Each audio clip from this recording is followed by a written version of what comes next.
میں تو تبلیغ جماعت والوں سے بدزن تھا۔ تبلیغ جماعت والوں نے اس کی زندگی برباد کر دی اور دل جلتا تھا۔ جے دیوگن کی فلم پھول اور کانٹے میں راکی بھائی کا کردار نبھانے والے عارف خان آج بالی ووڈ چھوڑ کر مولانا بن چکے ہیں۔ وہ میری گاڑی کے پاس ٹھہرے ہوئے تھے اور مجھ سے کہا، سلام کیا، سلام کر کے مجھ سے پوچھا کہ ایک سوال کرنا ہے۔ میں تو سوچا کہ کوئی ساحل ہے اور میں نے جو ہے اپنے جیب میں پیسے دینے کے لیے ہاتھ بھی ڈالے، تو بھائی انہوں نے مجھ سے پوچھا کہ بھئی مرنا ہے کہ نہیں مرنا ہے۔ اب آدمی صبح صبح مرنے کی بات کرے تو آدمی کو بڑا تعجب ہوتا، تو بہت غصہ آیا۔ میں نے کہا ہاں پہلے آپ کو مرنا ہے، بعد میں مجھے مرنا۔ اب میں بیٹھ کر کے سوچتا ہوں وہ دور کہ میں روڈ پر کھڑے رہ کر کے جو ہے وہ شربت بیچا کرتا تھا، ایسے مطلب I was totally on the road. لوگ تانے دیتے تھے، بولے یار تبلیغ جماعت والوں نے اس کی زندگی برباد کر دی، اور دل جلتا تھا۔ تو وہ جو دور تھا نا، اس میں بڑا مزہ آتا۔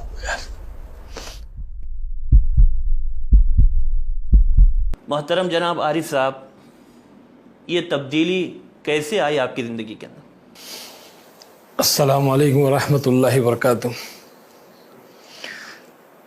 الحمدللہ، یہ سوال جو ہے آپ نے کیا ہے تبدیلی کیسے آئی، تو پچھلے کچھ وقت سے کافی لوگوں نے یہ سوال مجھ سے کیا اور میں نے اس کے جوابات دیے ہیں۔ اصل میں یہ میں تو یوں کہوں کہ بس ان شارٹ یہ ہے کہ اللہ wants me here and I am here, لیکن ہر ایک چیز کا ایک ذریعہ، ایک سبب، ایک اسباب بنتا ہے۔ تو بس یہ یوں کہیے کہ کچھ محنتیں مجھ پہ کی تبلیغ جماعت والوں نے۔ آج ہم جانتے ہیں کہ تبلیغ جماعت جو ہے پورے عالم میں اللہ پاک اس کام کے ذریعے سے لوگوں کی زندگیوں کو بدل رہا ہے۔ مجھے بھی اللہ نے اسی کے ذریعے سے ہدایت دی اور بہت سارے لوگ ہیں جن کی زندگیاں بدلی ہیں الحمدللہ۔ بہت زبردست محنت ہے، بہت زبردست کام ہے، نبیوں والا کام ہے۔ تو لوگ آئے، مجھ سے ملاقاتیں کی، تو اس وقت میں تو بہت بدزن تھا، تبلیغ جماعت والوں سے بدزن تھا، کیونکہ میں جس علاقے، جس محلے میں رہتا تھا بامبے میں، بامبے نمبر 8 مدن پورہ جسے کہتے ہیں، وہیں میری پیدائش ہوئی ہے، وہیں پلا بڑا میں۔ تو اس علاقے کے اندر کافی مخالفت تھی، اس کام کو لے کر کے کافی مخالفت تھی، لیکن الحمدللہ اللہ کہتا ہے نا قرآن پاک میں، وَقُلْ جَاءَ الْحَقُّ وَزَهَقَ الْبَاطِلُ إِنَّ الْبَاطِلَ كَانَ زَهُوقًا، کہ جب حق آتا ہے تو باطل بھاگ جاتا ہے، کیونکہ باطل جو ہے بہت کمزور ہے۔ اور وہی ہوا کہ دھیرے دھیرے اس کام کو اللہ نے عروج دیا، اور جو ہے اللہ نے مجھے، میرے ذہن کو بنایا، اور جب لوگ ملنے آئے تو واقعہ ایسے پیش آیا کہ ایک بندے تھے، امیر صاحب جو آئے تھے جماعت میں صبح شوٹنگ پر جا رہا تھا، تو آ کر میرے سے ملاقات کے لیے تنہا آئے، کوئی جماعت کی شکل میں نہیں، کوئی ملاقات کی شکل نہیں، بلکہ تنہا آ کر کے وہ میری گاڑی کے پاس ٹھہرے ہوئے تھے اور مجھ سے کہا، سلام کیا، سلام کر کے مجھ سے پوچھا کہ ایک سوال کرنا ہے۔ میں تو سوچا کہ کوئی ساحل ہے اور میں نے جو ہے اپنے جیب میں پیسے دینے کے لیے ہاتھ بھی ڈالے، کیونکہ ان کے میلے کچیلے کپڑے تھے، سفید داڑھی تھی، اللہ کے راستے میں چل رہے تھے۔ تو میں نے سوچا کوئی ساحل ہوگا، کوئی مانگنے والا ہوگا، لیکن انہوں نے کہا کہ نہیں، مجھے ایک سوال کرنا ہے۔ میں نے کہا پوچھیے۔ تو بھائی انہوں نے مجھ سے پوچھا کہ بھئی مرنا ہے کہ نہیں مرنا ہے۔ اب آدمی صبح صبح مرنے کی بات کرے تو آدمی کو بڑا تعجب ہوتا کہ میں جا رہا ہوں شوٹنگ پر اور اپنے کام پر، اور یہ کہہ رہے کہ مرنا ہے کہ نہیں مرنا ہے۔ تو بہت غصہ آیا۔ میں نے کہا ہاں پہلے آپ کو مرنا ہے، بعد میں مجھے مرنا ہے۔ تو ہنسنے لگے، مسکرائے، کہنے لگے کہ ہاں پہلے مجھے مرنا ہے، بعد میں آپ کو مرنا ہے، لیکن یہ بتائیں کہ قبر کے اندر داڑھی جائے گی کہ گاڑی جائے گی؟ تو میں نے کہا آپ کا دماغ خراب ہو گیا ہے، قبر میں گاڑی کیسے جائے گی، قبر میں تو داڑھی جائے گی۔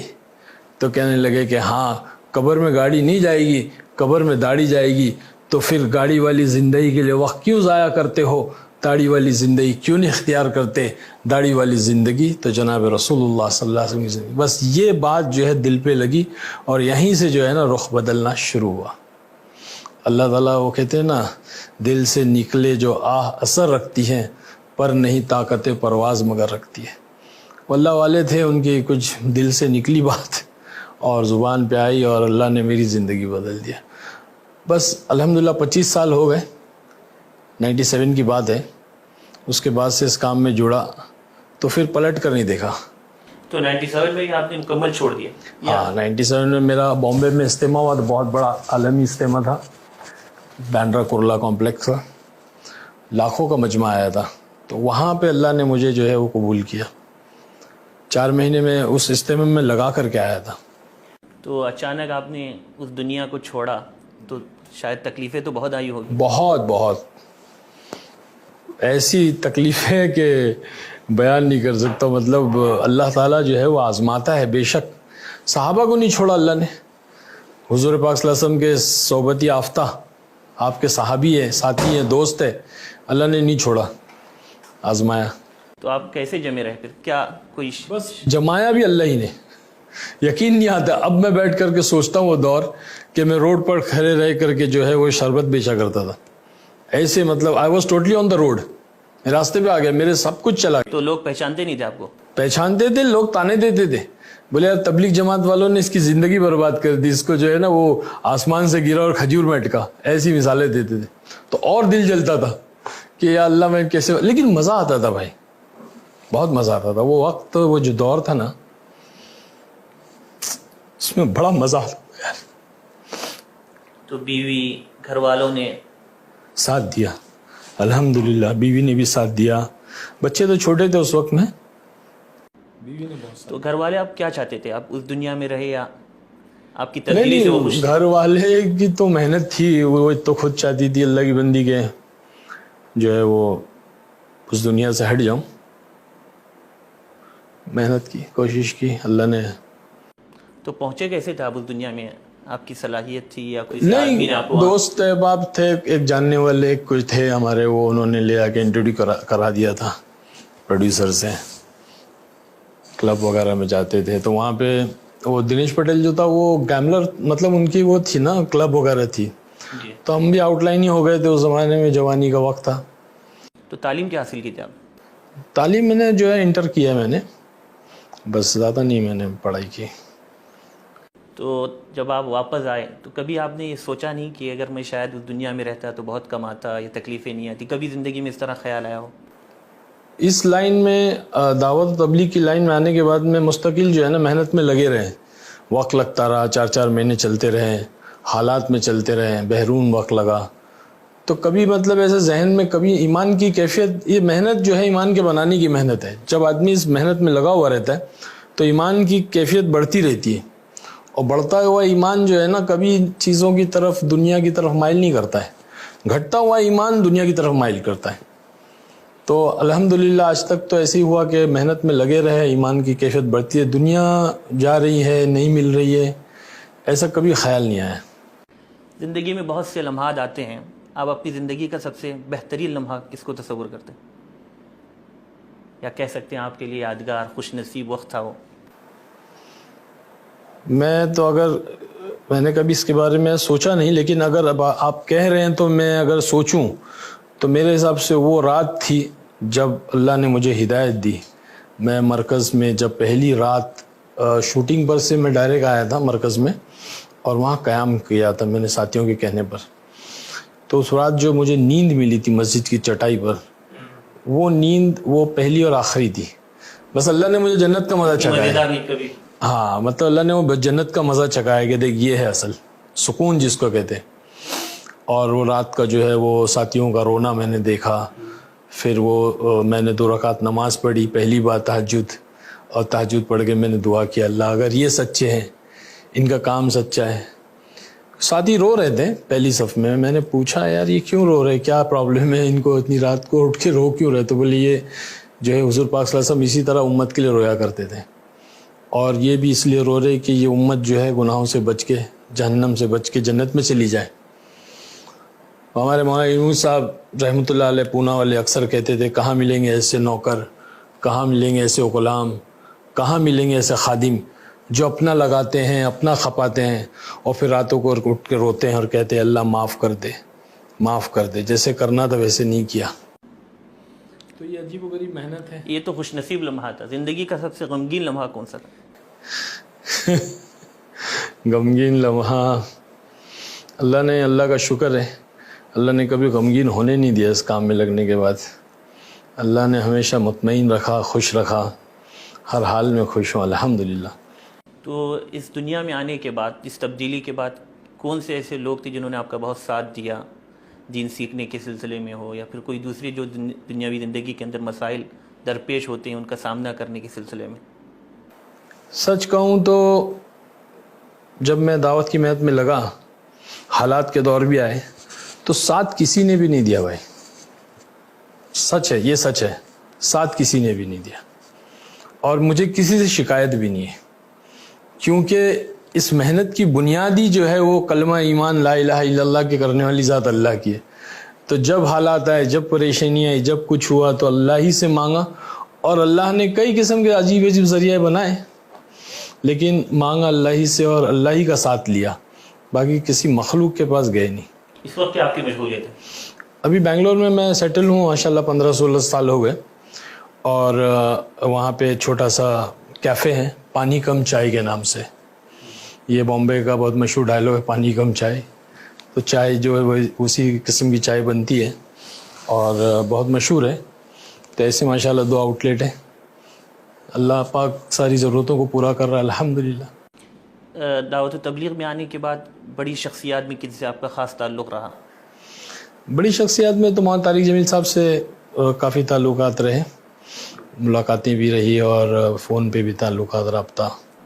تو مشورے وغیرہ بھی ہوتے ہیں ان سے؟ ہاں، اکثر جو ہے مولانا سے ہی وہ قریب زیادہ رہا ہوں، کیونکہ وہ بہت فکر کرتے ہیں، اور وہی شخصیت ہے جو فلم والوں پہ خاص طور پہ فکر رہتی ہے ان کی. مجھ سے کہا بھی تھا کہ سلمان خان سے ملنا، سلام کہنا، کچھ پیغام دیے تھے. میں الحمدللہ ملاقات کر کے میں نے ان کا پیغام بھی پہنچایا، تو ان کو زیادہ فکر رہتی ہے. اور باقی دوسرے ساتھیوں کو اس لائن والوں کے، ایک بامبے میں ہمارے ہے احمد کاسو صاحب، تو وہ اکثر فکر مند رہتے ہیں، ہماری جماعتوں کو بلاتے ہیں، اس علاقے میں بینڈرا میں ہم لوگ رہتے ہیں اور وہاں محنتیں کرتے ہیں. تو دوسرے جو ایکٹرز وغیرہ ہیں جنہوں نے اس زمانے میں آپ کے ساتھ کام کیا، ان سے آپ کی کبھی ملاقات ہوئی؟ تو ہاں، اکثر ملاقاتیں ہم لوگ، تعجب نہیں آپ کی زندگی کو کچھ مذاق بھی اڑاتے ہیں، کچھ سیریس بھی رہتے ہیں، لیکن جو ہے وہ سمجھتے ہیں کہ بھائی یہ کچھ ہے، کچھ چیز ہے یہ جو اس کی زندگی کو بدلا ہے، اور اللہ تعالیٰ وہ تاثر ڈالتا ہے نا دلوں میں. تو آپ کی خود زندگی ان کے لیے ایک پیغام ہے. ہاں بس، لیکن جب تک وہ خود اس ماحول سے، اس گندگی سے نکلیں گے نہیں نا، تو ہدایت کا ملنا اتنا آسان نہیں ہے.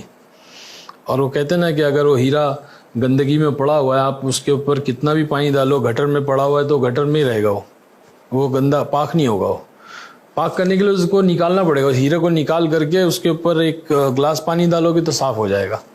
تو اچھے ہیرے ہیں امت کے اندر، بڑی صلاحیتیں ہیں، بڑی نالج ہے، بڑی جو ہے دین کے تعلق سے بھی نالج رکھتے ہیں، لیکن وہ ماحول اور اس کے اندر جو گندگی میں پڑے ہوئے نا، وہ مسئلہ ہے. عامر خان نے بھی مولانا طارق جمیل صاحب سے ملاقات. آپ سوچئے، اتنا بڑا زبردست ایکٹر ہے، اور اتنا اچھا انسان ہے، اتنا پیارا انسان ہے، اور اتنی بڑی ہستی سے ملاقات ہوئی اور بیٹھ کر کے ساری باتیں سنی اور سب کچھ رابطہ بھی رہا، لیکن آئے نہیں، کیونکہ وہ ماحول سے نکلنا نہیں چاہتے. اب وہ ماحول سے کیسے نکلے، وہ بس اللہ ہی نکالے گا، اپنی تو سمجھ میں نہیں آتا. عارف خان صاحب، یہ تو آپ کی زندگی کے بارے میں کچھ باتیں تھی. آپ ہمارے شہر بھٹکل میں اس وقت آئے ہوئے ہیں، تو اس شہر کو آپ نے کس طرح پایا؟ سچ کہوں تو بھائی بہت پیارے لوگ ہیں، بہت نرم دل لوگ ہیں، اور بہت ہی جذباتی لوگ ہیں، اور خدمت گزار. جن کے پاس میں آیا ہوں، ہمارے جگتی ٹریولز والے ریاض بھائی، ان کا مہمان ہوں میں، ان کے بہنوئی ہیں ارشاد بھائی، وہ دونوں میری اتنی خدمت 2 دن سے کر رہے ہیں کہ میں بتا نہیں سکتا ہوں. بھائی لوگ کی خدمت کوئی اپنا سگا بھائی بھی اتنا نہیں کرے گا، اتنی محبت، اتنی خدمت کی، رونا آ جاتا ہے قسم سے. اور چھوڑنے تیار نہیں ہے، لیکن ابھی مجھے بھی تقاضے جانا ہے. انشاءاللہ میں پھر آؤں گا، اور وقت لے کر آؤں گا، اور دین کی نسبت سے آؤں گا، کیونکہ ابھی میں تو دنیاوی کام سے آیا تھا اور اجتماع تھا، تو یہ نیت کی تھی. ایک دن اجتماع بھی اٹینڈ کیا میں نے، پورے ہمارے بنگلور کے ذمہ دار حضرات، فاروق بھائی سب آئے تھے. تو ماشاءاللہ